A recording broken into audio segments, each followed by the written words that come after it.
நாங்கள் 2 பேர் பேசிகிட்டு இருப்போம். திட்டு கொஞ்ச நேரம் கழிச்சு சிவா நீ எப்போ வந்தேன்னு கேட்பார். அது நமக்கு அந்த புரிஞ்சுது. அப்புறம் அவரே பேசும்போது இல்லை கொஞ்சம் விட்டு வருது அப்படின்னு சொல்லி ரியலைஸ் பண்ணி அப்புறம் தான் இங்கே ட்ரீட்மெண்ட்டு சிங்கேரில் போயிட்டு ட்ரீட்மெண்ட் அதுக்கான மெடிசன்ஸ் எல்லாம் எடுத்தார். ஆனாலும் கூட அது ஏதோ மேபி ஏஜ் ரிலேட்டட் ப்ளஸ் கொஞ்சம் டயபெட்டிக்காக இருந்தார். எல்லாமே காரணம் இல்லைங்களா. இயற்கையாக ஒரு மனிதனுக்கு ஒரு ஓவர்லாட் ஆனோன்னா ஒரு நீங்கள் பார்த்தீங்கன்னா திடீர்னு ஒருத்தருக்கு வந்து ஒரு ஓவர் ப்ரெஷரான என்ன பிபி ஏறிச்சும்பாங்க, அதிர்ச்சியில் ஷாக் ஆச்சு, ஹார்ட் அட்டாக் வந்துருப்பாங்க. ஏன் வந்துச்சு அதெல்லாம் அது தாங்க அந்த இதயம் அதை தாங்கலை. அந்த பம்பிங்கில் வந்து பிபி ஃபுல்லாக சூட் ஆகிடுச்சு. ஏன் சூட் ஆகும் ஒரு டென்ஷன் ஆகும். அந்த மாதிரி இவருக்கு வந்து அந்த இறந்த வருடத்துக்கு இந்த டிசம்பரில் இருக்கிற அந்த ஆகஸ்ட் 25 அவர் பர்த்டே அன்றைக்கி போய் பார்த்தோம் கடைசியாக. அதான் லாஸ்ட் பர்த்டே கொண்டாடுது. அதில் போய் பார்த்தோம். அப்போது வந்து அவருக்கு வந்து தெரியுது சார் எல்லாமே. அதாவது நானும் ஆர்கே செல்லுமணி போகிறோம். அவர் அந்த சோஃபாவுக்கு வந்திருக்காரு. வீட்டில் கட்சி ஆஃபீஸ் சோஃபாவில் வச்சுருக்காரு. கண்ணாடி போட்டிருக்காரு, மாஸ்க்கு போட்டிருக்கு. ஸோ அவருக்கெல்லாம் சேஃப்டியாக எல்லாம் கூற வச்சுருக்காங்க. அப்படியே இருக்காரு. யாரையும் ஆட்டி எந்த ரியாக்ஷனுமே இல்லை. நானும் செல்லுமணி போனோன்னே அந்த தலை மட்டும் ஒரு சவுண்டு வருது. இதை சொல்ல முயற்சி பண்ணுறாரு, வரல. அந்த சவுண்டு ஃபீல் மட்டும் தெரியுது. அந்த பண்ணும்போது வருது, எதுவுமே சொல்ல வரல அவருக்கு. அந்த இடத்துல அதுக்கு மேலே என்னால் இருக்கவே முடியல. அந்த இடத்துல இப்படி ஒரு இயற்கையாக தைரியமானவன் ஒருத்தனா நான் இன்னும் வாழ்நாளில் பார்க்கலன்னு சொல்லுவேன். சும்மா ரவுடின்னு சொல்லிட்டு உதாரணத்துலாம் சுற்றுவாங்க. அதெல்லாம் கிடையாது. ரவுடியும் கிடையாது, ஒன்றும் கிடையாது. ஆனால் இந்த தைரியம் உலகத்தில் எவனுக்கு வராது. தரையில் கொண்டுட்டு நான் அவர் சவுண்டு தரையில் கொண்டு இந்த காலை பிடிச்சிருந்தீங்களா எந்திரிக்குமே எப்படி ஏதோ ஊனி எந்திரிக்கணும் இல்லையா. நியாயமே இந்த பக்கம் ஏதாவது சிவத்துக்கு தரையை ஊனி எந்திரிக்கணும். நான் வந்து அவர் காலை பிடிச்சி எந்திரிச்சிட்டேன். எந்திரிக்கும் ஐயோ நினச்சேன், டக்குன்னு எந்திரிச்சிட்டேன். ஒன்றுமே இல்லை. ஸோ அது வந்து அந்த உடம்பு உறுதியாக இருக்குது. இந்த கையை பிடிச்சோம், அந்த கை அப்படியே ஸ்ட்ராங்காக இருக்குது. அந்த கை மேலே அப்படி கை வச்சுருக்கோம், அந்த கை இப்படி இருக்குது. அதெல்லாம் இப்படி எல்லாம் ஆகியெல்லாம் ஒன்றுமே இல்லை. நல்லா எல்லாமே நல்லா இருக்குது. ஒரே விஷயம் அந்த பிரெயின் நர்வ் சம்மந்தப்பட்ட விஷயம். கடவுள் ஏன் அந்த பனிஷ்மெண்ட் அவர் கொடுத்தான்னு தெரில. கடவுளுக்கே அடுக்காத நீதின்னு சொல்லுவோம். அது இதுதான் கடவுளுக்கு.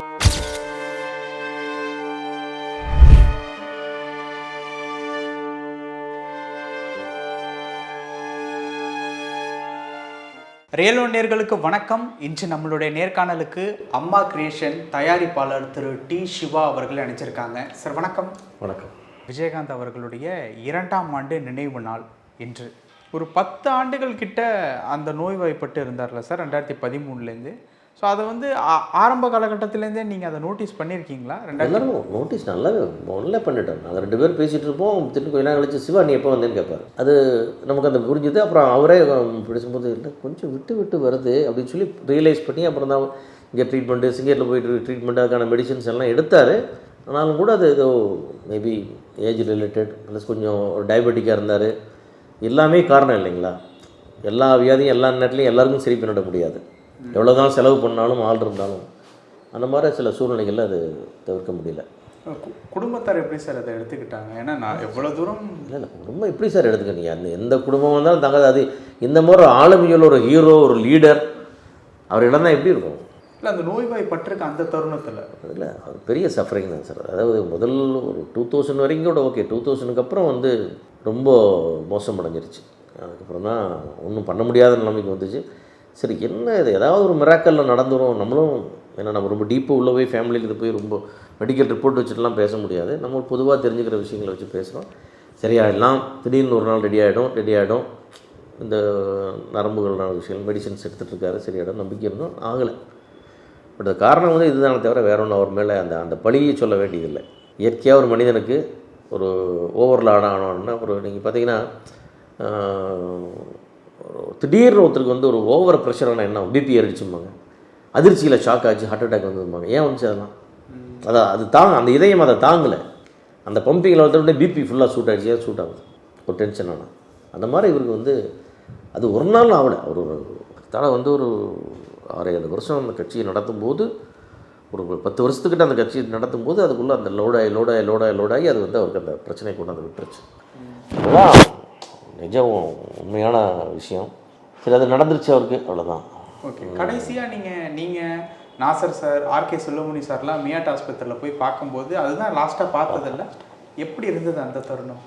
இல்லை அது என்னென்னு அதான் சொன்னேன். அப்போல்லாம் வந்து இதே தான் ட்ரீட்மெண்ட்டில் இருக்கார். எதுவும் பேசுகிற மாதிரி சூழ்நிலை இல்லை. அதுக்கு முன்னாடியே அந்த இறந்த வருடத்துக்கு இந்த டிசம்பரில் இருக்கிற அந்த ஆகஸ்ட் 25 அவர் பர்த்டே அன்றைக்கி போய் பார்த்தோம் கடைசியாக. அதான் லாஸ்ட் பர்த்டே கொண்டாடுது. அதில் போய் பார்த்தோம். அப்போது வந்து அவருக்கு வந்து தெரியுது சார் எல்லாமே. அதாவது முன்னாடியே சொல்லியிருக்கேன் நானும் ஆர்கே செல்லுமணி போகிறோம். அவர் அந்த சோஃபாவுக்கு வந்திருக்காரு வீட்டில் கட்சி ஆஃபீஸில் சோஃபாவில் வச்சுருக்காரு, கண்ணாடி போட்டிருக்கார், மாஸ்க்கு போட்டிருக்கு, ஸோ அவருக்கெல்லாம் சேஃப்டியாக எல்லாம் கூற வச்சுருக்காங்க. அப்படியே இருக்காரு, யாரையும் ஆட்டி எந்த ரியாக்ஷனுமே இல்லை.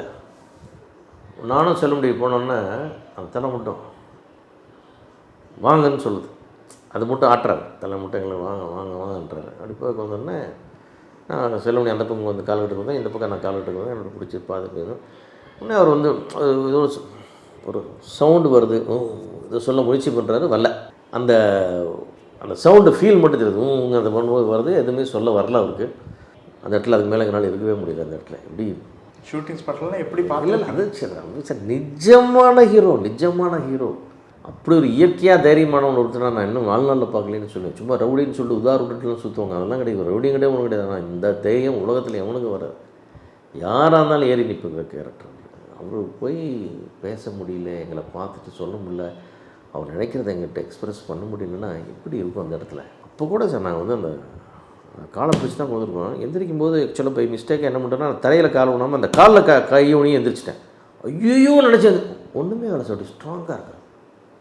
அந்த கால் அப்படி உறுதியாக இருந்தது. நான் தரையில் கொண்டுட்டு நான் அவர் சொல்லிட்டு தரையில் கொண்டு அந்த காலை பிடிச்சிருந்தேன். எந்திரிக்குமே எப்படி ஏதோ ஊனி எந்திரிக்கும் இல்லையா, நியாயமே இந்த பக்கம் ஏதாவது செவத்துக்கு தரையை ஊனி எந்திரிக்கணும். நான் வந்து அவர் காலை பிடிச்சி எந்திரிச்சிட்டேன். எந்திரிக்கும் ஐயோ நினச்சேன், டக்குன்னு எந்திரிச்சிட்டேன், ஒன்றுமே இல்லை. ஸோ அது வந்து அந்த உடம்பு உறுதியாக இருக்குது. இந்த கையை பிடிச்சோம், அந்த கை அப்படியே ஸ்ட்ராங்காக இருக்குது. அந்த கை மேலே அப்படி கை வச்சுருக்கோம், அந்த கை இப்படி இருக்குது. அதெல்லாம் இப்படி எல்லாம் ஆகியெல்லாம் ஒன்றுமே இல்லை, நல்லா எல்லாமே நல்லா இருக்குது. அந்த ஒரே விஷயம் அந்த பிரெயின் நர்வு சம்மந்தப்பட்ட விஷயம். கடவுள் ஏன் அந்த பனிஷ்மெண்ட் அவர் கொடுத்தான்னு தெரில. கடவுளுக்கே அடுக்காத நீதின்னு சொல்லுவோம், அது இதுதான் கடவுளுக்கே அடுக்காது. இல்லை, எல்லாருமே சொல்கிறது என்ன அப்படின்னா, பசங்களுக்கு இன்னும் கல்யாணம் கூட பண்ணல, அதுக்குள்ளே இந்த மாதிரி ஆயிடுச்சு அப்படிங்கிற மாதிரி ஒரு விஷயம் வந்து சொல்கிறாங்க.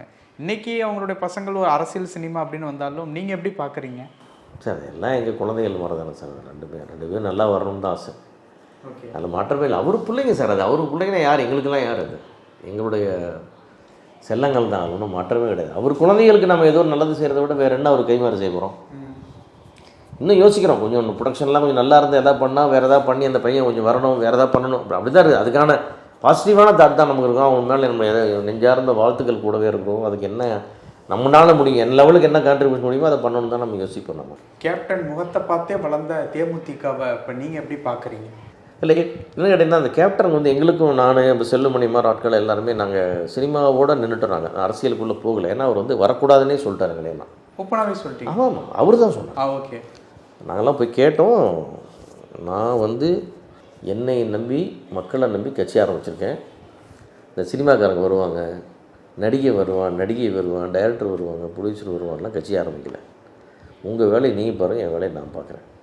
எனக்கு ஒரு நோக்கம் இருக்குது, அதுக்காக வந்திருக்கேன். உனக்கு நோக்கம் இருக்காதுல்ல? இல்லை, உன் நோக்கம் படம் எடுக்கிறது, உன் நோக்கம் டைரக்ட் பண்ணுறது, உங்கள் வேலையை நீங்கள் போய் பாருங்கள். என் நோக்கம் மக்களுக்கு சர்வீஸ் பண்ணுறது, நான் வந்திருக்கேன். தெளிவாக வேலையில் வெளியே வச்சார், வரவே விடண்டார். நாங்கள் மெம்பர் கூட அவ்வளோ. அதனால் எங்களை அரசியலுக்கு அப்பாலே வச்சுட்டார். அப்புறம் நம்ம பார்ப்போம், படம் பண்ணுறோம், அதுக்கப்புறம் பேசுகிறோம், எல்லா நிகழ்ச்சிகளும் கூப்பிட்றோம், வர்றோம் போகிறோம், எல்லாம் நல்லது கெட்டதுக்கு போய் பார்க்குறோம். ஆனாலும் கூட வந்து அவர் வந்து அரசியல் ரீதியாக எங்களை யாரையுமே, எங்களேன்னு இல்லை, சினிமாவில் ஒரு ஆளை கூட தூக்கி உள்ளே வச்சுக்கல. அவர் கூட நடித்த, படம் பண்ண, டைரக்ட் பண்ண யாரையுமே உள்ளே வச்சுக்கல. அவர் அரசியல் அவர் என் வழி அப்படின்னு போயிட்டார். அதனால் நம்ம அரசியலுக்குள்ளேயே போகலை. பட் எல்லோரும் நண்பர்களாக இருக்கிற எல்லாரையும் நமக்கு தெரியும், அவங்களே எனக்கு என்னை அவங்களுக்கு தெரியும், பார்த்தா பேசிக்கிறோம் நாம். ஓகே, இப்போது ஃபேமிலி கூடலாம் பேசுகிறீங்களா சார்? பிரேமலதா மேடம் இப்போ என்னோட போன 2 வாரம் கூட என் மகள் கல்யாணத்துக்கு மேடம் வந்து வந்தாங்க, வீட்டில் போய் அழைச்சிட்டு வந்தேன். அதெல்லாம் என்னங்க அவங்க எந்த காலத்துலேயும் என்னை விட்டுற முடியாது, அவங்கள எந்த காலத்துலையும் நான் மறந்துட முடியாது. பசங்களோட இப்போ அரசியல் பயணம், சினிமா பயணம்லாம் எப்படி பார்க்குறீங்க? சினிமாவே கூட நான் கும்பிச்சு இன்றைக்கி தம்பிக்கு விஷ் பண்ணேன்.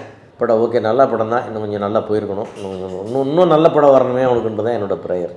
அவருடைய அரசியல் பயணம் சார் விஜய் பிரபாகரன்? ஆமாம், நல்லா பண்ணிட்டுருக்கான். சின்ன பையன் தான், இன்னும் வளரணும், கற்றுக்கணும், ஒரு மெச்சூரிட்டி வரணும்ல. ஏன்னா ரொம்ப சின்ன வயசில் உள்ள கொண்டாந்து விட்டாச்சு அவனை. இப்போ தான் கொஞ்சம் கொஞ்சமாக அந்த அதுக்கான மெச்சூரிட்டி வந்து, பேச்சு வந்து, நாலேஜ் வந்து.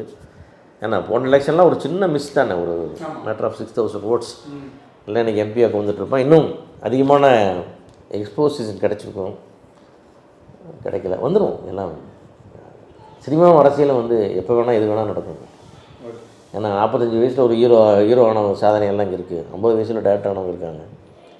ஒரே படத்தில் ப்ரொடியூசர் பல பேர் இருக்காங்க. ஓகே. எல்லாமே சினிமாவில் வந்து அந்த மேஜிக் நடக்கும். ஆனால் அந்த மேஜிக் வந்து சண்முக பாண்டியனுக்கு எப்போ நடக்கும் அப்படின்றது வந்து விஜயபிரபுவனுக்கு எப்போ நடக்குன்றது நமக்கு தெரியாது. நடக்கணும்னு வேண்டிக்கிறோம். அவ்வளோதான். My sincere wishes always. Okay, பல விஷயங்கள் பேசணும். நேரத்துக்கு ரொம்ப நன்றி. தேங்க்யூ.